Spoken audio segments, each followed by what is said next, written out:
I'm Dom Sparacio. I'll be the moderator today, so I'll run through our administrative slides. I will turn it over to the Admiral for his presentation, and then I'll kind of facilitate for those of you that want to ask questions. We'll have 3 microphones up here if you want to come up and ask some questions. Feel free to ask broader joint questions when we get to that point. I can help answer some of those questions. We might have a couple other subject matter experts in the audience as well from different services that might be able to chime in. For those of you, we don't have a specific bio. For those of you that know Rear Admiral Killian, we'll see his standard SAME slide in a second. Can you jump a slide? So just your basic admin notes, the exits. You can go back out to this direction where you had the big morning session. Out that direction, you've got other doors on the other side. I think right off the corner of the building there. Please turn off your mobile devices. You'll see the presentations. They'll be loaded up. You can download them later on. You'll also see a QR code at the end right after the Admiral's speech, since this is the first session that you'll be attending. I was told that the first time you kind of cue that, it'll show you, and you'll have each session, every session of the 80 sessions are listed. And you can go into the session and make comments about the session. Not necessarily a specific place to ask a question to the Admiral, for example, but it's comments on the session, the topic, where we went with it, where we could go in the future, et cetera. But you'll see that from at the end of the presentation, and then it'll carry through the rest of all the different presentations or sessions you attend here. Next slide. We have our session sponsors. One more slide. So we get to your questions just as simple as possible. Ask your questions. I'll try to moderate between the microphones or just moderate if any other means that we need to. Next slide. So Dom Sparacio, currently on the joint staff, I have is it official that I am the Joint Operational Engineer Board liaison to this community of interest, the Warfighter Engineering Community of Interest. I've been involved in the community of interest for quite a few years now. Came out of, my previous job was NAVFAC headquarters. Prior to that, I was at Pacific Fleet as a civilian. Prior to that, I retired out of active duty Army at Indo-Pacific in the engineer office there. Had a whole Army career prior to that, deployments, what have you. Yes, I'm from the Philly area. Served both in USACE and a district job, and then recently at NAVFAC headquarters in my previous job to this joint staff position that I am in now. And yeah, unless my wife makes me do another bathroom, I'll be doing my deck all summer. Admiral, a brief introduction to yourself? Sure. Right, good morning, everybody. Thanks for coming to this session. I think you'll find it to be informative. If you want to go back, I'll put my slide up there. So, all right, so there I am. Yeah, I just like to exercise, read history books, and maybe grow some vegetables. But my background is I've done 6 tours in the Naval Construction Force. And then the rest of my tours, the other 7, have been with NAVFAC and staff jobs within the Navy. No joint staff work for me. What I'm really going to talk about this morning is our philosophical approach, the underpinning, if you will, for the way we're trying to, or the way we are executing what I will call the expeditionary engineering mission in the Pacific. Go ahead to the next slide, Maggie, please. So I'm going to talk about this concept that we have developed over time. It really started when I was a CO in NAVFAC Europe AFCENT, or NAVFAC Europe Africa Central. A couple of my very talented officers and I came up with this concept. We'll talk about it. But I will qualify my entire brief with the concepts that we are presenting. This is not original thinking. This is just a return to the way we approached our business at the onset of World War II, when we were faced with the reality of a massive infrastructure building requirement to prosecute that war. So we'll talk about that. And as Dom mentioned, I'm going to go through the slides. I've got plenty of material to talk about, but at the end of this, I will come back for a Q&A, and we can talk specifics. For those of you from industry who will be interested in the specifics regarding the contracts that I will mention, be patient. I will talk about those, and I'll give you the level of detail that you know that I can give you. I'll also have a point of contact at the end of the slide for specifics regarding potential business opportunities for you. And so at the end, I would encourage you to take down the contact information, and I know the briefs will be provided. I'm sorry, this brief will be provided later for all of you. Okay, so there we go. So we're going to talk about the Indo-Pacific and my role as the NAVFAC Pacific, the two jobs that I have, the NAVFAC Pacific Commander, representing the Systems Command, and then the second job that I have as the PAC Fleet Engineer or the Naval Component Engineer. So let's go to the next slide, Maggie. Part of this concept that we have developed, it really focuses on three dimensions, and I will talk about those in the context of Poseidon, but it's really the Systems Command's technical and acquisition authorities. It's the operational capability of the of the Navy's Uniformed Engineer Force, or the Seabees, their operational capability, and then of course it involves industry. But in order to get to that part of the brief, I want to start here and talk about restoration of our critical infrastructure. So the 2024 CNO Navigation Plan focuses on two strategic ends: readiness for conflict with the PRC by 2027 and enhancing our long-term advantage. We'll achieve these ends by expanding the Navy's contribution to the joint warfighting ecosystem and implementing 7 of the Project 33 targets. While NAVFAC plays a support role in all 7 targets, restore our critical infrastructure is a direct call to arms for the Systems Command at large, so for NAVFAC. I think we all know, it goes without saying, that the NAVFAC's Navy's infrastructure is aging. I think that's an understatement. Through a number of investments and synergies within our approach to construction, we are postured to answer the call and deliver facilities necessary to enable operational readiness in the Pacific, and that's really kind of the impetus, if you will, behind operationalizing Poseidon. Okay, let's go to the next slide, please. So I'll start with the standard OV1, and I'll share with you our approach. For some of you, you've seen this brief before, as not a lot of change in the past year and a half or 2 years. We've been working implementation of this over the past 2 years, but we've had some significant progress within Navy in the past year. So we briefed our boss, Admiral Webb Kaler, and he said, by the time we get done with the brief, he said, Jeff, NAVFAC is an operational imperative for the success of the Joint Force in the Pacific, and particularly for PAC Fleet. And what he's really saying by that, is, what he's acknowledging, is that he sees NAVFAC's role as a DCA in the Pacific, where we share that function with the Army Corps of Engineers. But the Navy has about 75% of the responsibility for DCA function in the Pacific, just by geography alone. And so, therefore, we are an operational imperative for PAC Fleet. I see Poseidon's Corollary as a framework to execute posture requirements in the Indo-Pacific region. I view posture as 3 things. 1, it's the forces, the operational forces. 2, it's the agreements that allow us to operate in these foreign locations. And 3, it's the footprint. Infrastructure supports the footprint necessary to enable forces to execute their mission. NAVFAC is a systems command, as I mentioned, and we specifically provide design and construction, maintenance and facility operations, expeditionary engineering and logistics, environmental compliance, real estate, and legal.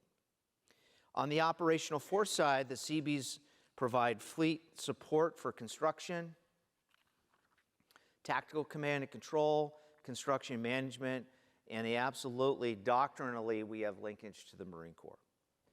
Our contractors comprise the third element, and they round out Poseidon's Corollary by providing material procurement and life services, heavy lift and inter-island logistics, emerging technology integration, and of course, design and construction. Let's go to slide 10, please.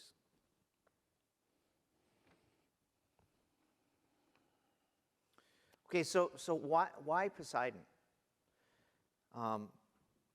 So first of all, let me digress here for a second. So Poseidon, if you don't know, is the Greek god of the sea. Poseidon was the mythological character, if you will, the protector of seafarers and guardian of coastal cities and colonies. And Poseidon carries the three-pronged trident. Those are the three dimensions that I have discussed. So why Poseidon? Why did we come up with this construct for execution of our mission? Well, the answer is pretty straightforward. During World War II, the Navy had 325,000 Seabees tasked with building airfields, ports, making roads, and runways, to name just a few, to support the war effort, both in the weapons engagement zone and outside of that on CONUS. Over our history, the number of Seabees have ebbed and flowed, ramping up in times of war and shrinking in peacetime. Today, we have about 7,000 enlisted Seabees, and simply put, we do not have the number of military personnel required to carry out the infrastructure investment in the Pacific, and so we need industry involvement. As I mentioned, Poseidon's corollary is not original thinking. This approach was highly successful in World War II. It was highly successful in Vietnam as construction offices, as NAVFAC construction offices, and formerly Bureau of Yards and Docks, delivered infrastructure needs in theater. The quote at the bottom of the page, I'm sure many of you have seen this before, from General MacArthur, said, "The only trouble with Seabees," and I would add Civil Engineer Corps officers into this group, is that he didn't have enough of them. And that's never been more true than today. Next slide, please. So let's talk about the first dimension, or the systems command. Of the three prongs of Poseidon, NAVFAC is the first. In the Navy, we're organized into three big buckets, if you will. We have fleets, we have type commanders, which are responsible for man, train, and equip, and then we have systems commands, which provide all the technical and contracting capability to the Navy. NAVFAC is in that third category. So simply put, NAVFAC carries the authorities required for technical direction, design, engineering, construction support, and contract acquisition. In the Pacific, under my command, I have about 10,000 personnel composed of 7 Echelon 4 commands, 23 public works departments, 2 resident officers in charge of construction, 11 facilities engineering acquisition divisions, or what we call FIATs. In 2024, our portfolio is $5.5 billion, where we provide the full suite of engineering capabilities to include environmental, real estate planning, in addition to the contracting authorities that I just mentioned, design and construction execution, both pre and post-award, cradle to grave, if you will. As the bumper sticker at the bottom of the slide, NAVFAC is the engineering link. This is the key part. So we're the link to the fleet that enables we're the link to the fleet, between the shore and the fleet, I should say, the operational fleet afloat in the Indo-Pacific region. There is no other organization within the Navy that carries the authorities that we have at NAVFAC. Let's go to the next slide, please. So there's a significant amount of work. I just use these. I have probably 100 examples, but we're not going to do all of those today. But I just want to use some of these examples to highlight the diversity of the type of work that we're engaged in today. So we all remember Wake Island. Wake Island is significant for many reasons. Of course, there was the heroic battle at Wake Island where the Marines sank a surface vessel from the Japanese Navy with a shore piece, with an artillery piece.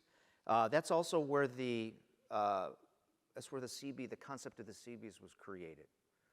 As the Japanese were preparing to take Wake Island, the island was populated with Marines and contractors. And those contractors had no choice but to pick up a rifle and fight right alongside the Marines. And so that's how, that was kind of the genesis of the Seabees. So anyway, we're back to Wake Island.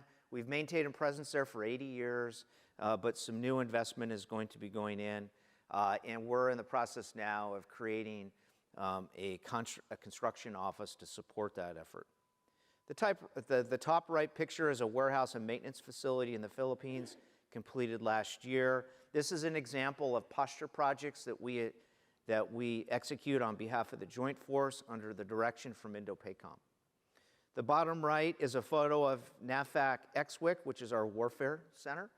As NAVFAC's only warfare center, our engineers, scientists, analysts, logisticians, contract specialists, and other professionals provide technology and unique agile solutions for the warfighter that specifically focus on expeditionary, oceans, and shore needs, anywhere from enduring bases to expeditionary locations. It's really a unique capability within the Systems Command. They have direct interface with the Naval Construction Force, running any number of different proof of concepts on with technology demonstrations, and then supporting overall operation of NAVFAC support. And then bottom left is a facility-related control systems, not necessarily expeditionary in nature, but NAVFAC is charged with cybersecurity as it relates to infrastructure, and we're in the process of hardening these systems and ensuring that that critical infrastructure remains resilient to any threat. Next slide, please. Okay, so let's talk specifics now. So one of the things that I've asked my staff to do as we build these briefs is we're beyond me rolling out the concept of Poseidon. I've really never had anyone tell me that they don't think it's a good approach.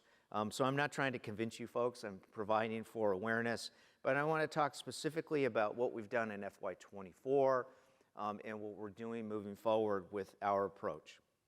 So to meet Indo-Pacific posture goals, I have directed an acquisition strategy that utilizes contract packaging. Feedback from industry often comes down to a risk versus reward decision, and I have listened, and we have been packaging projects.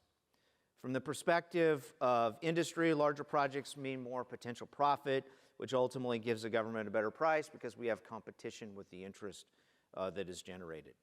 In FY24, we utilized this method to package 24 projects valued at $25.3 million into 7 contract awards. So rather than 24 contract awards, we necked it down to 7. In FY25, we're on plan to package 38 projects into 15 contract actions with the total value of these contracts north of $100 million. So if we're having this conversation in the context of PSYOP, for example, you know, these numbers don't look very big, but they are significant, particularly for the COCOM because of what they deliver. Presence, soft power projection, and enabling operational capability. So I'm not going to go through every project on the slide, but overall it shows how we've packaged projects in 24 and our planned FY25 packages by location. Yes, we're well past halfway through the fiscal year, but as is typical, these things come together at the very end of the fiscal year. I'd also like to highlight some of the work we're doing in Guam, the Polaris Point Road and the Radio Barragata Fence, which are both Poseidon Corollary efforts in progress today. The Polaris Point Road is a CB-executed project to construct an unimproved gravel road through the jungle to the Polaris Point submarine base. NAVFAC Marianas had design lead, and the CBs are executing with contractor support. Design for the road was completed in March of last year, and the CBs were able to turn that relatively quickly, and the CBs are executing that project now. For the Radio Barragata security fence, we're anticipating CBs to begin work this July with a beneficial occupancy date of May 2026, where design is at 60% now and will finish at the end of this month.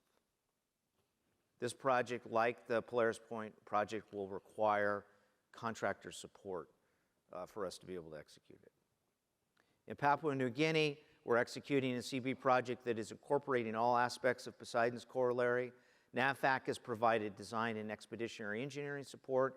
Contractors are supporting pile driving, material procurement, and life support services. The Seabees will mobilize for construction in July of this year. I want to point out the bottom banner. In 2025, we'll award the PDI MAC, the Guam Design Build MAC, and on 24 April, we awarded the Indo-Pacific MAC. The Indo-Pacific MAC in particular is a $990 million capacity. It's an IDIQ MAC to support the Pacific Deterrence Initiative program with exercise-related construction, unspecified minor military construction, U.S. Code Title 10 security cooperation, and other repair projects in the Pacific. And so that's my first win of 2025, if you will. The Pacific Deterrence Initiative multiple award construction contract with a $15 billion capacity, task order limits between $20 million to $2 billion will be awarded later this calendar year. In addition to that, the Guam Design Build multiple award construction contract with another $15 billion of capacity with task order limits between $25 million to $1 billion. Target award FY26 Q1, so by end of calendar year 25. Let's go to the next slide, please. So let's talk about dimension number 2, and that's the Seabees. So we've talked about NAVFAC with its technical and acquisition authorities, contract oversight responsibilities. Let's talk about the operational engineers, the uniform force. So broadly speaking, in 2025 is an inflection point, an opportunity at every level to redefine where, how, and why we operate in the Pacific. This starts at PAC Fleet, my second job, with established coordination across the PAC Fleet staff, sister services, and the Indo-PACOM JDIRs or J codes to align requirements, and then pushing clear orders to the units of action through the chain of command. So it's a bit nuanced, and it's probably a bit confusing to follow what I'm about to say, but I think that it's important, and it presents the Joint Force with a capability that they don't necessarily know that they have. And so I am able, my staff, we're able to leverage my dual role as the fleet engineer and the NAVFAC Pacific commander to integrate the systems command's authorities and capabilities with the requirements generation that comes from the combatant commander. So we have created a 3-tier governance process where we formally induct the work on behalf of all of the service components so that we can resource, level, and execute in a timely manner. This is a big deal because the requirements will come in from the COCOM staff. They'll come in from any number of different locations across the JDIRs. They'll also come in what I call horizontally from the components. And so you may be asking yourself, well, why does PAC-AF or USERPAC, why do they bring you their requirements? They could take them to the Corps of Engineers, or they could, maybe AFCET could do some of them. And that's because I'm the DCA. And so if it's a MILCOM project, it has to come to me if it's in my assigned geographic area of responsibility. For Korea and Japan, that would be the Corps of Engineers, Kwajalein as well, but the rest of it belongs to NAVFAC. So we've been able to do that, and what's happened is that at the naval component level, in the context of facilities and shore infrastructure engineering, we're driving integration across the Joint Force to get their dynamics settled. And for those of you in industry, sometimes you're concerned about how long it takes. It's because folks are trying to figure out how they're going to pay for their projects. And so trying to drive that to conclusion or to decisions earlier so that we can get that information out to industry becomes an important focal point for me, in addition to being able to deliver the projects or the infrastructure for the Joint Force. This year, nearly all Seabees in the Navy will be shifting to the Pacific. To support this increase, I've tasked my FECs, or my Facilities Engineering Commands, Echelon 4s, to identify projects that fit for CB execution. Historically, this has been kind of a whack-a-mole type effort. We haven't been uniform in the way that we've executed that, and for a variety of reasons. Everybody wants to do the right thing, but the bureaucracy can be confusing at times. but we've really leaned into this. We've been working closely with Commander Naval Installations Command, and I see this as a way to buy down shore infrastructure risk while simultaneously employing our Seabees on real construction projects. I think as all of us know in this room that construction folks, construction people need to be building things to remain proficient in their trades, and this is helping us do this, and it's creating more capacity. So if you look at a construction requirement in Japan or a construction requirement in Guam or Marianas, CNMI, Palau, these are, while they may be phase 0 construction projects that are enabling kinetic operations today, they may be in the future. And these present great opportunities for us to not only create a higher level of readiness in the force, but also to buy down that infrastructure risk that we're carrying. Okay, so this slide is the OV1 of the Naval Construction Force general construction capabilities. Simply put, the Seabees are a uniform expeditionary construction element capable of performing horizontal, vertical, and underwater construction. I won't walk through every piece of this, but this is all real. We do have underwater construction capability. We have heavy lift and transport capability on land. We are not the connectors in the Navy, by the way, from ship to shore. But you see all of the rest of it that we do there. And that's not only in support of Navy, but Air Force and Army and Marine Corps as needed. Okay, next slide, please. Just a few photos here to outline what the Seabees are doing and the work that we're supporting at NAVFAC. So you can see the Seabees build an expeditionary operating base forward operating base. The picture shows a tent camp. It's in Tinian. But the key takeaway is the remote area, and we can construct these camps anywhere, meaning we can operate from anywhere. This becomes important, particularly for the Navy isn't traditionally looking at expeditionary capability just by the nature of our operations, and we're at sea underway. But certainly this becomes a thing, if you will, when you look at expeditionary munitions reload, refueling, the P-8 mission across the Pacific. So we have this capability. Certainly this is a capability we carry and support the Marine Corps with, in addition to their engineering forces. The top middle photo was taken in Peleliu, Palau. Here our equipment operators are spread loading crushed aggregate for road maintenance. We've had a Marine Corps engineer detachment there with CB detachment for a number of years now, where they continue to work on that island. It's quite haunting, actually, to go to Peleliu and know what took place there during World War II, and to see these young Marines and Seabees there again, treading the same ground that their predecessors did 80 years ago. Top right are Seabees working on a port damage repair exercise. This includes pile replacement and running utilities to an existing pier, many assets to port damage repair. Our ability to train and certify for this capability has been a sign of progress within our capability set. So we continue to refine that. That is a work in progress, but that is one of our focal areas within the NCF. Bottom right, Seabees are in Antarctica posing for a photo operation. So Seabees are officially back in Antarctica.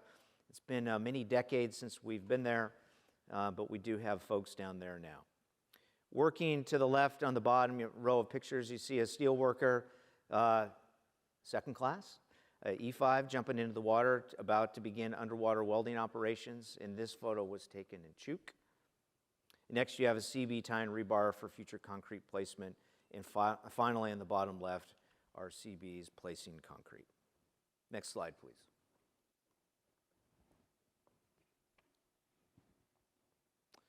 Okay, so let's talk about the third dimension. That's industry. So I've talked about NAVFAC as a systems command with its technical acquisition authorities. We've talked about the military force that the Navy has, the Seabees. So let's talk about the third piece, and that's industry. So the third prong in Poseidon's corollary is industry. Industry is how we bridge the manning and capability gap to deliver infrastructure throughout the Pacific. The top left photo shows members of our shipyard infrastructure Infrastructure Optimization Program, or as we call SIOP. SIOP, of course, is a comprehensive long-term recapitalization effort of the Navy's 4 public shipyards.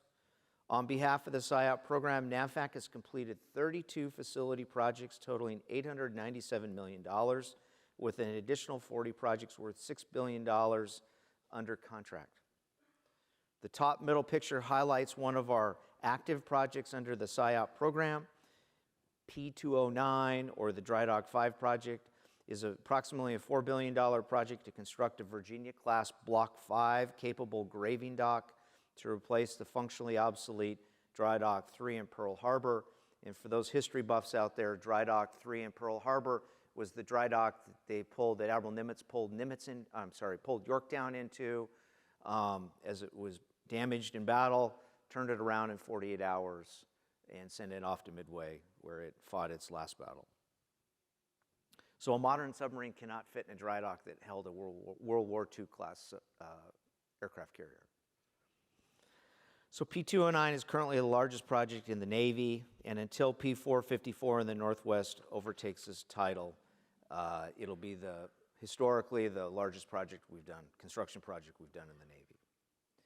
It's important to note, though, that not every project is a multi-billion-dollar infrastructure investment. Also on this slide is a photo of Seabees and contractors working to install concrete forms. The right side middle photo was taken at San Clemente Island a few years ago in California in the construction of the $7 million Combat Aircraft Loading Area, or CALA. The project completed in 2023 and truly highlighted the capabilities of Poseidon. The bottom left photo is a groundbreaking ceremony at Point Loma for a child development center. Again, we issue contracts of all shapes and sizes. We also participate in a number of industry engagements. In 2023, we held a contractor summit in San Diego where we received feedback from industry on myriad of topics.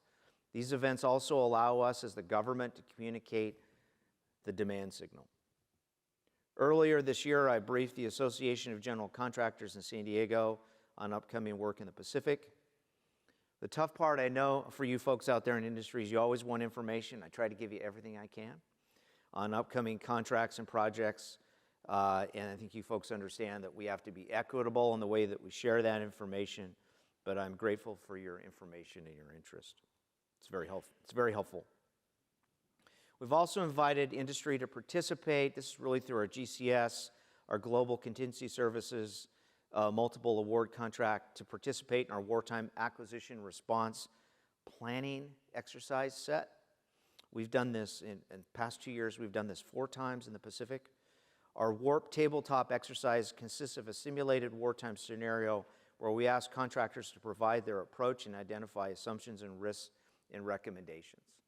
We compensate our GCS MAC holders for this effort, understanding, of course, that they will provide us proprietary information, which we safeguard. Actually, I'm the only person that sees all of them, so no one on my staff even sees all the information. Last year, we invited, as I mentioned, the GCS MAC folks to participate. I will say the most recent exercise we had in Marianas, and I have the CO here from NAVFAC Marianas, is we actually did a real site visit with the contractor that participated. They went to Tinian. They did a full port. They did an assessment of the port, assuming some damage had been realized, and we got a report back, and we were able to incorporate that into our lessons learned. I also use those WARP exercises to better train my staff when we plug into PAC Fleet's exercise schedule. So we bolt on to that. We flush out the engineering requirements for the fleet, but it makes our team much better. In addition to an executive outbrief, each contractor in this second exercise provided a 20 to 30 page after-action report where they highlighted assumptions in their planning, logistics capabilities, risks and challenges to include environmental and legal requirements, force protection questions, who has the responsibility, contractor or the government, kind of sounds like Wake Island again. Key equipment and resource availability in phases 1 and 2 of operations, loss of key support infrastructure, mitigation considerations, and recommendations to include in contract language. So in the confines of this warp, I get feedback on contract language. And I mentioned this yesterday when I was downstairs, that I get a lot of anecdotes, but when I talk to industry, I want to see specifics. What I'm asking for is, I can't tell you that I can incorporate that, but at least it gives me something to challenge the FAR with. And we can go through a legal determination if that type of language or that type of provision is acceptable. So let me be very clear. These exercises are not always smooth. And actually, I'm happy with that, because it helps us identify the friction points and where we can improve as an overall effort here. This means identifying the blind spots, as I mentioned. One example was our November exercise, when we shifted from an unclassified exercise to now we are doing classified exercises with our industry partners. And here's what we found out. Not all of my contract partners had people with security clearances, so they couldn't participate. So I own that. We have to go back and review the language, in this case of the GCS MAC, to see if we're providing compensation and requiring security clearances. But I'm glad I found that out now, and not after I have indications and warnings of operations in the Pacific. So we are working on that. Let's go to slide 17, please. So the Pacific Deterrence Initiative, just another map there for you folks to look at. The investments under the Pacific Deterrence Initiative, or PDI, support DoD's effort to strengthen deterrence against the PRC, or the People's Republic of China, in the Indo-Pacific region. NAVFAC supports PDI through forward-based facility solutions. These include MILCON, UMMC, O&M-funded construction projects, joint area development plans, environmental baseline surveys, and infrastructure studies in various areas, including Australia, CNMI, Federated States of Micronesia, Guam, Japan, Palau, Papua New Guinea, the Philippines, and Wake Island, which I've mentioned previously.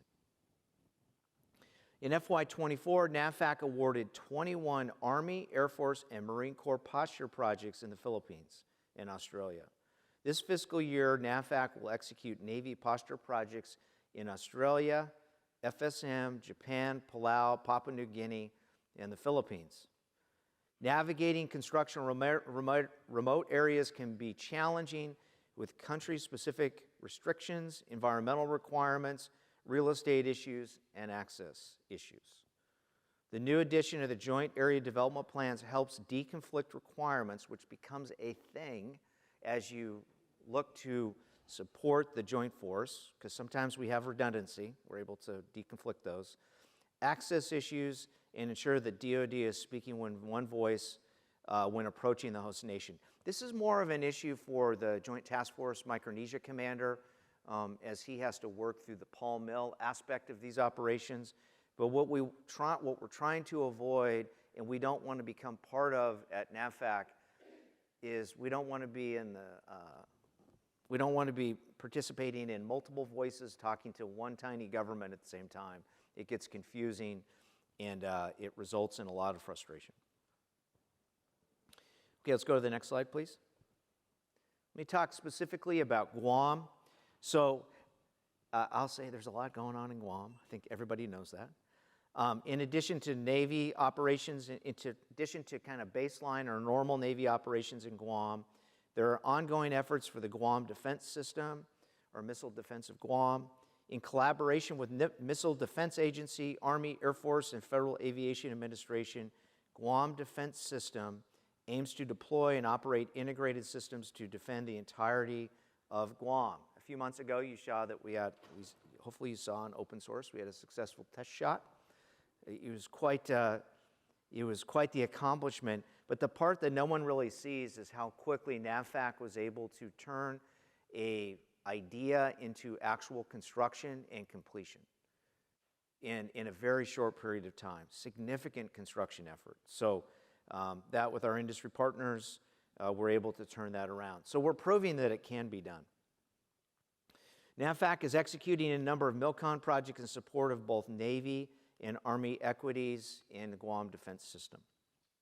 Working closely with the Army Corps of Engineers, for the entirety of the projects, coming from design instruction that we get from the Corps of Engineers on behalf of the Army to actual execution and oversight. At Polaris Point, development will focus on supporting the Virginia-class Block 5 submarines, as I mentioned. These are big submarines. And so we're looking to construct about a 1,500-foot pier to berth multiple submarines simultaneously. It includes a small boat dock and hotel barge. The project hasn't been awarded yet, so I can't share any cost range with you, but to give you an idea of scope, we're talking investment at a minimum of hundreds of millions of dollars. At Marine Corps Base Camp Blaz, we play an essential role through OICC Marine Corps Marianas in strengthening the Department of Defense ability to deter and defend. Is also a testament of the strength of the U.S.-Japan alliance. We've had great success there in Camp Blaz. If you're familiar with Guam, it is a brand new base. And it's quite remarkable to see how much construction has been accomplished and to watch a base grow from the ground up, from the utilities all the way up to the vertical construction for the unaccompanied housing that we see there. With respect to Typhoon Malwar recovery, someone mentioned yesterday, it's been almost 2 years now. I can't believe it's gone by that quickly. But that typhoon hit us in May of 23, Captain Brown, is that correct? Where are you? Yeah, May of 23, so it has been 2 years. And there's been ongoing repairs and contract actions over the last year. Funding for malware recovery was included in a supplemental, and NAVFAC is ready to execute myriad MILCONs designed to harden the infrastructure in Guam. So Indo-PACOM projects vary in size and can be located in some very remote areas, and NAVFAC is supporting that effort as the DCA. Let's go to the next slide, please. Okay, so I'm going to conclude the brief, and then we'll go to Q&A. I'll conclude the brief on how I began it. You know, programmatically, there's a tremendous investment in the Pacific when it comes to restoring critical infrastructure. We don't have the military personnel to execute this challenge on our own, so we must leverage industry to fill the gaps. As a systems command, we're structured to meet our goals through available contract vehicles and ongoing engagement with industry. Talking with military personnel of all ranks, I can say collectively, we're excited for the challenge. I mean, we're living it right now. I would have said the same thing a year ago. Every day changes, but it's meaningful and important work in the defense of our nation, and I find it incredibly motivating to be part of it. So I want to thank all of you for your attention and interest, and I'd like to open it up to any questions, and I'll just kind of wander around the stage here now and take your questions. Okay, Dom? So this is the QR code that I mentioned. I was told that if you scan it now, it'll open up and then it'll be active on your phone for the remainder of this event of JETC, and you can scroll down. Something to comment on later when you go to any other session as you have. But again, on the content of this session itself and future variations or ideas for future JETCs. Next slide. This is the slide. This is Admiral Killian's point of contact that he mentioned as we go from there. Sir, let me start a Q&A, just one question. Sure. So, you want me to walk around, Dom, or sit? Oh, you can sit down, sir. Okay. Unless you feel like walking around. They gave us these comfy seats. Yeah. We're supposed to sit here. Talking about CBs and contractors. So from some of what we're doing at the Joint Staff this year, for those of you that are familiar militarily, Joint Staff leads the development with the services of our joint doctrinal publications. It's the doctrine that guides guidance for joint operations when a joint force comes together, bringing together service components, service units under a joint force. One of the two publications that are in the queue. One is the current operational contract support, OCS, if you've heard that term. It's actually going to be reconfigured to contractor support to operations to be a little clearer, which is directly in line with what you're doing in your construct here, your Poseidon construct. The DoD directive that guides that, if those of you who've had the pleasure of reading through DoD directives, The directives start with applicability, and then there's a policy section. If you look at that OCS, the current directive, the very first sentence in the policy is that contractors are part of the total force. So directly in line with what you're doing. So now to get a little more specific. So the evolution of CBs and contractors on projects, because I remember when the first project out on San Clemente Island, and there was a relationship with the CBs to the contractor. Yeah. With the projects that you're doing, and you mentioned in Guam currently, and then there's a couple other 25 projects that you had listed. Yeah. Can you talk about how you're looking at the relationship between the contractor and the CB unit, and any other considerations in the contract when we start talking about contractual risk and execution risk? Yeah, that's a great question, Dom. So let me back up and give a little bit of context here. So about 4 years ago, maybe it was 3 years ago, in addition to the San Clemente Island project, we looked at, we had some very forward-leaning, great ideas came from our captains about putting CBs, co-locating them, actually doing the features of work with contractors at China Lake. So we ran into a legal concern, legal issue regarding CBs executing work on a contract that's been awarded to a private entity. Safety concerns, if they're part of a mishap, if there's warranty work down the line where CB's part of that. And so what we did is we stopped that effort. We continued with the San Clemente effort because we're able to compartmentalize the features of work. So when I talk about contractors working with CBs, I'm really looking for example, in New Guinea, the contractors will be doing a specific feature of work under its own contract. So pile driving, once that's complete, then the CBs can come in and do the remaining portion of the work.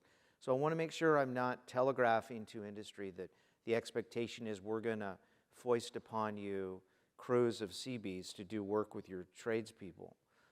We will work side by side. You didn't ask me this, Don, but I would be remiss in my duties if I didn't mention it. For industry for folks in industry who are considering chasing work, if you will, going after work in the Pacific, you must think of every one of these projects as a logistics contract first, because that's going to be the hardest, in my opinion. That's where your crucial business decisions will be made, is the efficacy of your supply chain and your logistics network. So, but anyway, to answer your question directly, Don, back to your question, we want to continue to look for opportunities where we can compartmentalize the work and leverage the benefits that both parties bring to the table. Wonderful. Okay, so we can start opening up questions to the audience. We have 3 microphones. If anybody wants to come up, introduce yourself. Hey, sir, Rick Sloop, Floor. I'm one of your GCS MAC contractors. Okay, Rick. We've participated in a couple of the warp exercises. I'm also the outgoing COI chair for Warfighter Engineering. Matt Beverly's taken over for it this year, so he's heading forward. What would be interesting to hear from you is, so you've had 4 of these warp exercises. Mm-hmm. You've gotten feedback from from all 4. Is there anything that SAME and the community of interest can take forward from what you've found that we may need to take on and help work with industry on our industry government engagement? Yeah, thanks, Rick. The first thing is I want you to have awareness and be curious. I can't script out everything that I need from industry. That's where you folks will bring me some innovation and some different ideas. So I need that curious, that interest, and that constant engagement. So there's a lot of things changing in DoD with respect to construction.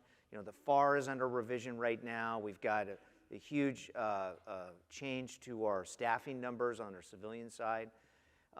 So I would say remain engaged, remain curious, and if we come with a specific ask, if you're interested, be responsive. And there may be things here that you folks can provide us that we'll do better. We're not perfect, and sometimes you'll be at a staff level or a tactical level, and you may run into some friction. But we'll just need to elevate that, and particularly if you have something you think can solve a hard problem. Okay.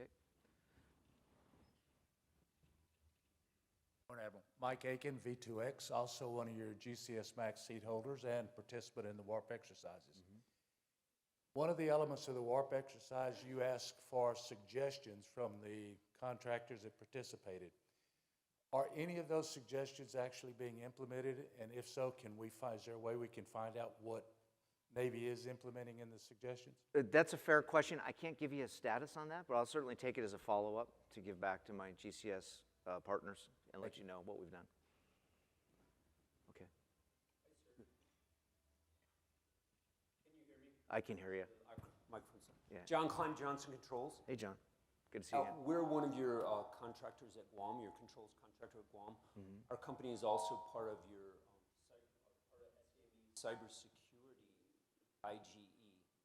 And I'm curious at what your assessment is on cybersecurity for your control infrastructure, your SCADA and your FRCS in your AOR, knowing that China is going to use that as a mechanism to chase the battles or shape the battle space. Thanks. Yeah, thanks, John. So, I mean, we're carrying tremendous risk, and we do so every day. And specifically with our critical infrastructure, I think the first step in addressing these risks is awareness.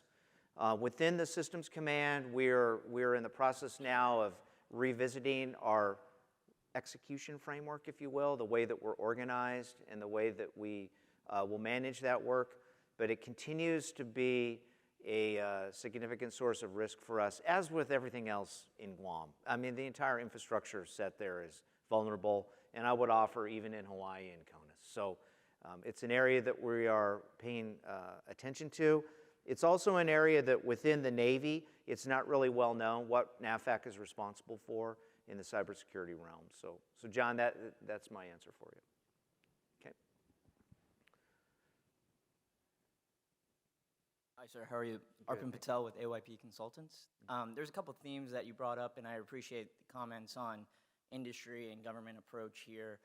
For innovation and small business contractors or specialty niche contractors to be able to provide support, especially on the classified efforts or things like that, sometimes the facility clearances or the requirements right now for sub-consultants is passing down from the primes, and it's becoming a barrier to entry for these niche innovation contractors to provide value to this kind of Poseidon's corollary. Okay. So is there approach or perspective from your level to see how we can alleviate some of those barriers of entry for small business niche contractors to support the established primes on these bigger MAC contracts, or is it just going to be the people who are vetted from the big primes going to have solve the problems and then solve those problems down to the sub? So my response is, I'll give you two responses. So first of all, thank you for highlighting this issue for me. We'll take notes and go back, and I haven't asked this question within my own organization. The second half of my answer is that when I went to my GCS, and my GCS folks in here remember me making this comment, at least I think you should. I went to them and I said, why, my next exercise, I want to go beyond you. And their response to me was, well, we're a gateway to everybody else. And so we can get you what you need, you can come through us. And I understand that, I would have said the same thing. So I would offer this, perhaps it's not a satisfying answer, but your willingness, not you personally, but your company's willingness and small businesses' willingness to engage with these larger contractors in partnering, just like I tell the Australians when they ask about this, I think that's your key to success. I will absolutely take note of what you've raised. I hadn't thought about that, but I'll take that for action. So you're welcome. Okay. Sir, I'm Josh Biggers. I'm with the Pacific Ocean Division, Army Corps of Engineers. Okay. Hey, Josh. Thank you for your service. Sure. Thank you. You mentioned about the staffing changes on civilians. It's all hitting us all. Yeah. So, for example, you've got Jill Nee up there. She's outstanding. Yeah. So is her husband, Mike Nee. Is he a Corps of Engineers guy? Yes, sir. Okay. So I didn't know that. But Mike Nee just had to retire. Okay. Wasn't planning on it. Yeah.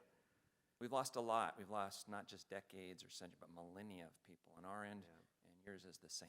Yeah. So obviously it'll be a new change to us. So my question for industry in light of that aspect, you've mentioned some tidbits of it. Is there any strategy on what, the two questions, is there any strategy for industry on what we're going to ask them to do differently in light of that? Yeah.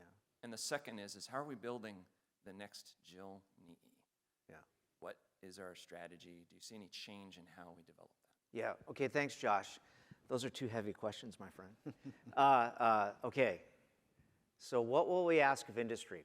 Let me see if I can answer this in a way that gets to your question. So here's what I've told my people. We've been through 2 rounds of DRP. Rather than the sky is falling, let's use it as an inspiration to change the paradigm in which we've operated forever. So I honestly believe this. I'm not just saying it. I believe that we're at I used the term inflection point earlier. I use it again. We have an opportunity here that we may have never realized even 4 months ago. And so let's take advantage of that and rethink the way that we conduct our business. And I would say the same thing if I was a Corps of Engineers GO. I would say the same thing. And let's run with it. And so what does that mean for industry? What that means is we are looking at right now, Admiral Vanderlei and I are both deeply engaged at assessing the way we execute our mission, particularly with delivery of construction, whether it's MILCON or O&M. And so there may be, when we come through this, and we're right in the middle of thinking through it and working on it right now, but there may be areas where we're asking the industry to get involved in our business in a way that perhaps you have not been in the past. Post-award execution oversight, maybe. Some kind of pre-award participation, possibly. So that's what I would give to industry, more to follow as we look to restack what we're doing. I'm not necessarily, in fact, I am not working with Pacific Ocean Division on what changes you're going to make, General Gates and company are going to make. But that's the direction in which I am headed. Okay, break. All right, so Jill NII and her husband, both 1102s, so contracting specialists, contract officers, very senior folks, very talented. The quiet behind the scenes folks that make us successful. So I have given my staff, as I work to transition into the chief job and commander in NAVFAC, to really look at, let's start with looking at construction, engineering, and contracts, and the way that we deliver. That doesn't mean that the environmental work and the real estate work and the expeditionary work isn't important. Of course it is. It's very important, and in no way would I suggest that it's less important. But let's start there with those as the nucleus. So then if that's the case, then we have to look at our 1102 workforce and the internship program. The thing that concerns me about the 1102s is just like an 06 in the Army or the Navy, you don't just create one overnight. It takes many years to do that. And so we're very mindful of our 1102s, and we're doing everything possible to protect that element of our workforce. And all of them really, but the 1102s in particular, because a short-sighted approach with the 1102s will be problematic down the road. So, hey Josh, that's what we're doing. Yep. Okay. Yes, Admiral. My name is Theron Colbert. I'm actually a retired CEC commander. I've been retired since 2011. I now run a service-disabled veteran-owned small business, and I primarily specialize in commissioning. And I wanted to ask you about what's your opinion on commissioning in particular. Commissioning, typically the way I've been trained and taught through all the various courses I've taken, is supposed to be third party. It's actually supposed to be called third-party commissioning. But what I find in reality out in industry is that most times it's usually like a subtask, kind of following on with the earlier gentleman's questions, especially if you're a small business. It's usually like a subtask of either the prime contractor, they're tasked with hiring a commissioning sub, or either the A&E, which, one of the large big firms, they sub it out, or they have a specialty division within their own corporation where they focus on commissioning. Do you see many opportunities in the future, or again, for maybe direct contracting through NAVFAC directly, or through maybe the Army Corps of Engineers offices for commissioning specifically, such as maybe like a IDIQ or something like that for commissioning versus, again, just us, having the large AE firms to do it or the prime to do it as a subcontract. Yeah, Theron. So first of all, I haven't seen you in a long time. Good to see you again. So as we look at, let's see if I can explain this in a way that will make sense. So we have so much churn right now, and in that churn, as I just mentioned a few minutes ago, there's opportunity. And the opportunity that I see is the ability to open up the entire way that we do our business and the way that we execute it in the field. Commissioning is in that bucket, in my opinion. And so we have to look at ways, I would say anything related to IT is another one. That tends to be a just-in-time, last minute, and we're running through all sorts of hoops to try and make it happen before we can BOD a facility. So my answer to you is yes, those are the types of things that we will be looking at, and I'm specifically looking at post-award execution of those activities, and then the pre-award enabling, so whether that's with a third-party contractor or if our, validate our current approach. But I know it's problematic, it's always frustrating, and you're absolutely correct. I think we can do much better there. All right, thank you. Thank you. Morning, Admiral. Commander Colson from OICC Pearl Harbor. I know you. So, two big questions. One, the sort of the macro level of the Indo-PACOM. You get kind of lost with all the different little bases and all over the place. Is there a way for all the industry to understand kind of the bigger picture? Is there the strategy of that large ocean? Are there certain priorities of certain hub and spoke areas? I know there's certain classified things, but just the industry that wants to be a part of it. I know it's growing with Indo-PACOM wanting all these infrastructure projects, but helping to get the mind wrapped around. Okay, how is Wakeowen? These little islands. Is Guam a big central node? Is Hawaii, Pearl Harbor? Yeah. Sometimes you get kind of lost in the sea of just projects here and there. And then I have another question after that. But Okay, so let's answer the first one. So it's all about geography. It's all about geography, and it's all about the mission of the United States Navy. So historically, the United States Navy has maintained international norms on the high seas. We've enabled commerce, free movement of economic goods between countries. So that's part of what's in play. The other part of it is with respect to geography is that we are enforcing the international norms I just spoke of regardless of location. And that's what we're doing in the Western Pacific. So if you think back to the slide that I have up there, our focus is primarily on infrastructure related to locations west of the international date line, which will enable forward projection of power by the Navy. The Indo-PACOM is inherently a Navy area of operations. That is not disparaging to any other service. It's just a fact. It's mostly ocean. And so folks would, if you were to, I always tell people, I think maybe this is a plant question, Carl, because you know me. So think big to small, big picture globally. What are we doing as a country? What is required for our national security? It's better to be there than in California doing it. And that's what we're doing on a large scale. Not all of these locations are enduring bases. Many of them are expeditionary in nature. Many of them are developing right now as we negotiate agreements and entrance requirements with these small countries in the Western Pacific. So that's how I would describe it. And I won't get into the specifics with what each location provides because we're not in a classified setting and you folks don't have a need to know that right now. So, but it supports the overall effort. Okay, what's the second question, Carl? And so the engagements with the industry, with these warp exercises, what are the biggest risks that you're seeing? Is it, obviously logistics, is it mainly labor, materials, is geographic context of the locations? It's just bottom line logistics. Is that the biggest challenge? And what's the Navy doing to mitigate that as partnerships and in areas like that? So I would say there's one thing that leads us to everything you just described. And that is that our contract partners, I cannot script, how do I say this?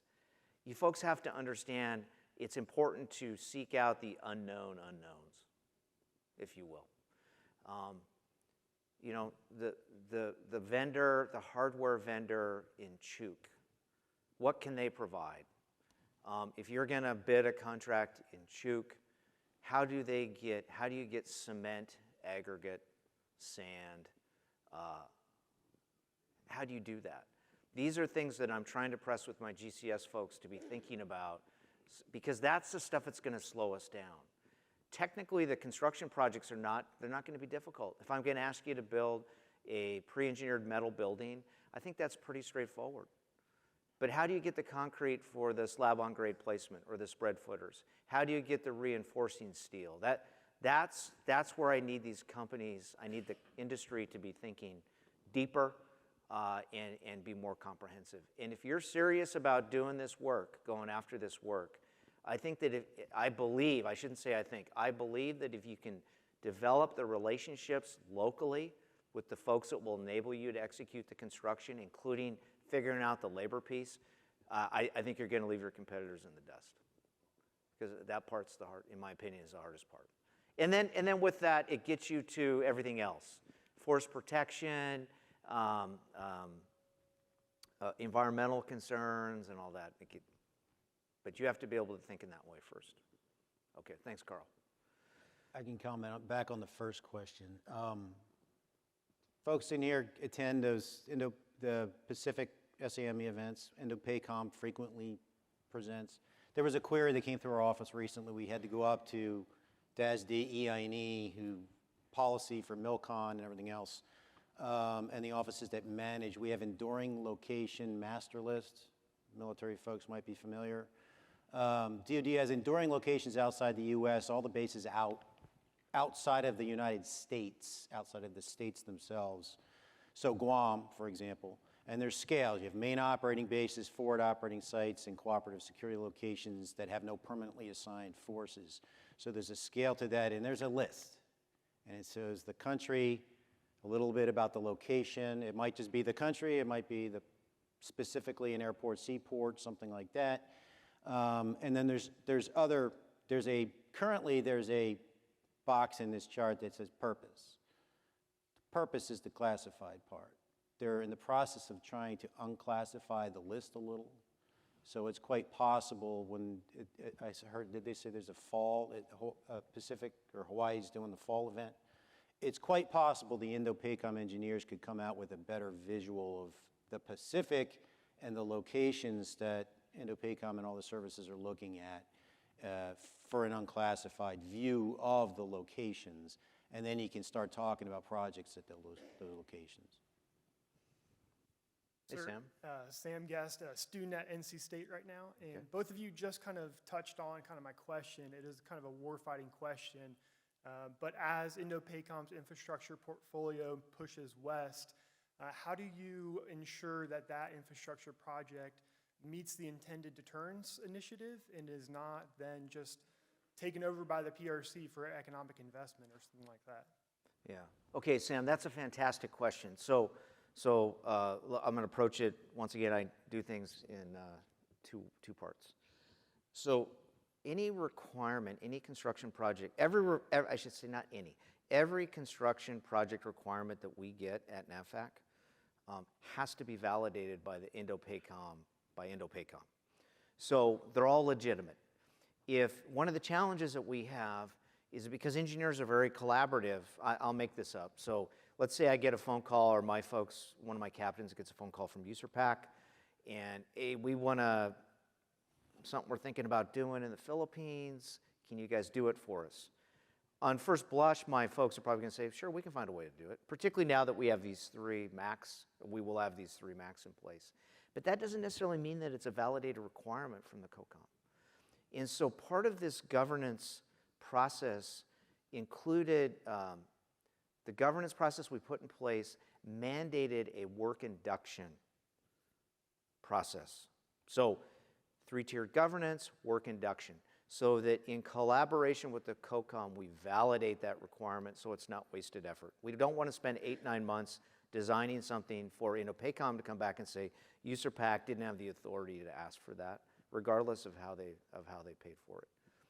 Now, with respect to PRC coming in and taking over, we're not really building anything where we're not planning to have some presence, whether it's enduring, as Dom just mentioned, or intermittent. So we're not, I'm trying to think, I'm racking my brain here of areas where we're building something and leaving.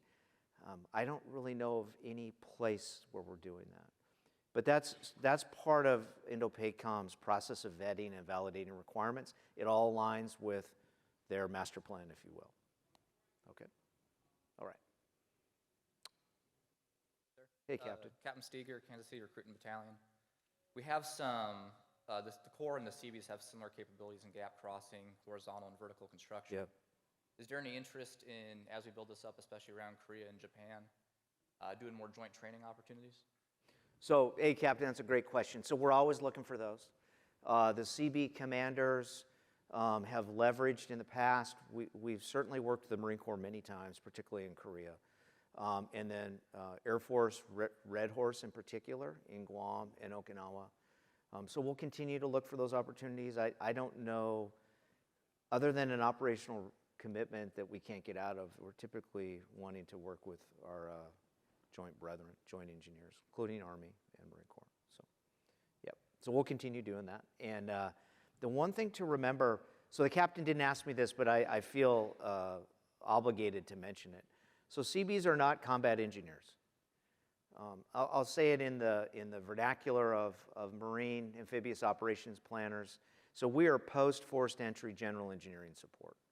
So Marine Corps has their combat engineers, forced entry support. Once that has been established, beachhead if you will, then CBs can come in and do general engineering work, MSR type stuff, bridging and such. Okay. Thank you. The Air Force is, they've been, but they're in the process of, one, on behalf of our office and the Joint Operational Engineer Board that brings in the engineer chiefs from each of the services, one of the initiatives this year, one of the three primary initiatives, the Air Force took on, Headquarters Air Force engineers took it on. They're doing an assessment of each service's airfield damage repair, spectrum capabilities, and capacity to try to compare what they all look like. And then maybe we're looking at creating some kind of either multi-service or a joint standard SOP. We're not sure what we're going to call it yet, TTP, maybe not doctrine, but so that the combatant command, the joint planners can say, okay, if I get an Army unit, I know their capability is level 1. If I get a Navy unit, they can go up to a level 2 capability. I'm just making the level up. And then the Air Force would have a full level 3 capability if they bring it along. Along with all that, the Air Force is conducting, anybody, what's the challenge? Readiness challenge. So they are leading it, and they're asking us to facilitate, reminding all the services, reminding the combatant commands they want other services to participate. So from an airfield damage repair, find an Air Force unit near you, or go up your Army chain of command, you'll find somebody in the line will know, hey, when that next airfield damage repair, for example, is. So the only constraint on that is unit operating funds to get there. So if they're offering for sister services to participate, as long as your unit can afford to get you there, absolutely. Raw, sir. Hey, Trace. Trace Meek, Stantec. Raw. I have a three-part question because I like the number. I like the number 3. Stand by. No. Okay. I am curious on your thoughts on the success of China Lake, the OICC China Lake, and the execution. Yeah. There's 3 things in this idea of paradigm changes that I'd be curious if you think they're good going forward. One would be maybe a legislative proposal that gives us unspecified MILCON. That was a huge benefit for that rebuild, was $2 billion that was not line item appropriated. Yeah. And NAFAC was given the authority to kind of use the thresholds appropriately for the projects. So that'd be one thought. DB is design build a panacea for increasing speed of delivery. Yeah. And number 3 is the integration of a PMCM, and you mentioned it already, you alluded to it, but the model there in China Lake, is it a model to replicate? Yeah, so thanks, Trace. Let me see if I can remember all of your questions. So China Lake has been very successful. For those of you in this room that have been involved in it, you know that the partnership between the Navy and industry has been tremendous. We've learned a lot of things with that effort. We've learned that when we properly resource and partner, we properly resource our own team, we bring talent to bear, and we partner with industry early, and we allow industry to be part of the decision process, we see success. And so we're trying to replicate that across the board. I think that is kind of our poster child, if you will, of what a successful operation can look like. We've used some elements of the China Lake approach in Pearl Harbor with our P209 project. So we'll continue to build on that. So Trace, it's not lost on me that we've had success there, which leads kind of to the second one regarding the way the programming worked and the quote-unquote bulk funding. So that's something that we'll look for in the future. We're having those discussions right now, and which gives us more latitude to execute in the field in a more timely manner. So I'll confirm that second comment you made. The third piece with PM, DM, CM, all of it, we are going to take a hard look at the entire way we deliver.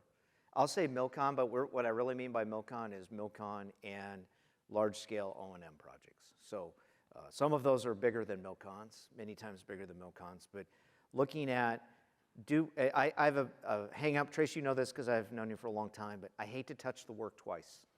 And so do we have too much redundancy in the way that we manage work within the systems command? We're going to challenge the existing structure that we have and ask that question and look to economize. Now, regarding design build versus design bid build, a lot of design build in China Lake, but NAVFAC tends to do more design bid build, and that's another paradigm I'm going to challenge. And so I don't want anybody to be afraid of that, but I'm going to ask my folks, why don't we start with design build first and then go to a design bid build approach rather than the other way around. There are certainly instances where design bid build absolutely is the right way to go. And there are others where I think design build absolutely should be the way we go. And so right now as we work through the P454 multi-mission dry dock project in Bremerton, those are the questions that we're asking. Okay, you're welcome. Okay. Sir Matt Beverly. Hey, Matt. The inbound COI chair of Joint Warfighter Engineering. So I'll bring the mood down a little bit for you. If phase 0, phase 1 doesn't work, we have phase 2 or phase 3. As whole of engineering, are we prepared as a group for phase 3, especially with contractors in the battlefield as part of the total force now? Yeah. So that's a fair question, and that's a tough one to answer, Matt. Here's what, let me back up and provide you this response. So when you look at engineers, and I'll speak for engineers writ large across the Joint Force, with the exception of the combat engineers, so just the general engineering people, do they deliver effects on the battlefield? And I would say they absolutely deliver effects on the battlefield. Are they fires? No. But the effects they deliver is the construction and the engineering. And so that's happening right now in phase 0. So where folks are today in the Pacific, where folks are today is where they're going to be. If we shift right now to a phase 2 environment, those people are they're going to deliver their effects where they are today, whether it's at Anderson Air Force Base, Yokota, Naval Base Guam, whatever the case may be. So in that sense, if you assume, if you make an assumption that our forces, our engineer forces, are technically competent, they're at max readiness, then I think we're ready. The contractor piece, I think, is going to be a challenge, and I think that there will be some unconventional approaches to contracting that will be required. So I'll give you a specific example of what I intend to do in the Navy. If tomorrow we get INW and we're shifting into phase 2 tomorrow, I'm going to go across my roster of civil engineer corps officers who most are licensed engineers and they're warrantable. And I'm going to deploy those officers and co-locate them with CB units downrange. I'll co-locate them with Marine units downrange and/or Air Force or Army if necessary, so that we can execute the contract actions quickly, particularly if they have to be undefinitized. We can issue those and be more responsive. So we're not as ready as we should be. I think we have steps in the right direction to be as ready as we can be. Okay, thanks, Matt. Just want to follow on and wrap up. You had a great chart up there that showed the 4 clusters. And we had talked about that in some of our prior warfighting seminars about how we had to basically begin to focus our contract support in these clusters and hopefully not have the same contractors trying to cover, all the clusters. Yeah. But have you thought you're going to have soon all of these MAC contracts deployed? They're going to be out there. Have you thought about then approaching the contractors and finding who is ready, willing, and able to do Phase 3 contingency wartime construction, and who are basically, you can rely upon them as long as we're in Phase 0. If we go a little bit further, they're going to want to have cost plus, but if you begin to think about how we would sort those contractors that really would be there for Poseidon's corollary if the balloon goes up. Yes, sir. So yes, I'm thinking about that. I don't have a specific example to give you right now, but that's part of the whole packaging concept. Let that packaging process or strategy drive that. I would like to see, for example, finite number of contractors working packages in Philippines. Rather than one contractor doing 2 contracts, I'd rather see a couple doing all these different packages. And I think we're going to be driven to that place regardless, because how many people are going to want to go to, I don't think I'm going to get 6, 7, 8 contractors to bid FSM unless the projects are massive, and they're just not going to be. Yes, Chuck, that's where we use that in our conversations with our partners. Yeah. All right, I think we're running out of time. Back Right. on Matt Beverly's comment, we're also kicking off from the Joint Staff downward a Joint Engineer Force Efficiency Study, assessment, not allowed to call it study. It was the only way I can get the money is if I called it an assessment. But we're kicking that off this summer. We're going to scope it, but you just reminded me, if I can get an unclassified component of the output, because what we're going to find, for those of you that are tracking or not, all the services have reorganized their engineers. And that's before we had these budget changes right now. And there are capabilities like bridging that are being divested in certain services, et cetera. We're trying to identify what's missing now and what capabilities are missing in the active component, which we may need to turn to industry for. So I need to make sure when I talk to our FFRDC, the Federal Research Corporation that's going to be doing this, if we can extrapolate something from that I can bring back to the community of interest that we can start talking about.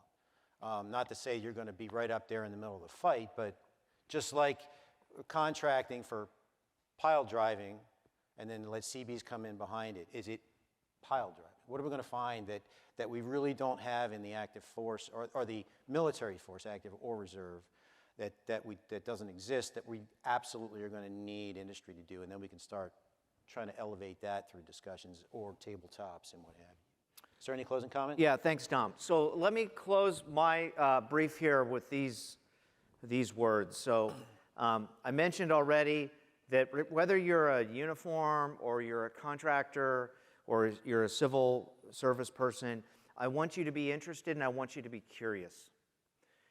This is important work. Obviously, I'm kind of stating the obvious comment there. But you should be curious because there may be things from your organization where you can contribute to this, or where you may find yourself having to interact with us. So I need you to understand our approach. The last thing I would say is this. Everyone in this room, as Americans, know that the Navy is lethal. and we are in no way degraded with the way we are conducting our mission. We are being proactive, and we will deliver firepower wherever we need to, whenever we need to do it. And this construction effort is but a small part of Pact Fleet's overall mission, but we will be there. And for all of you, you're all patriots. I want you to be part of this, should you choose to be. For our uniform members, they are there now, and they're doing a heck of a job. But the Navy is postured and proactive in the way that we are executing our mission in the Western Pacific, and I want all of you to be confident. That is a statement of fact. And I look forward to chatting with many of you down the road, and certainly taking your input as we continue to refine our approach. But I appreciate your support, your interest, and just sitting in here listening to me for an hour and a half. I appreciate that. So.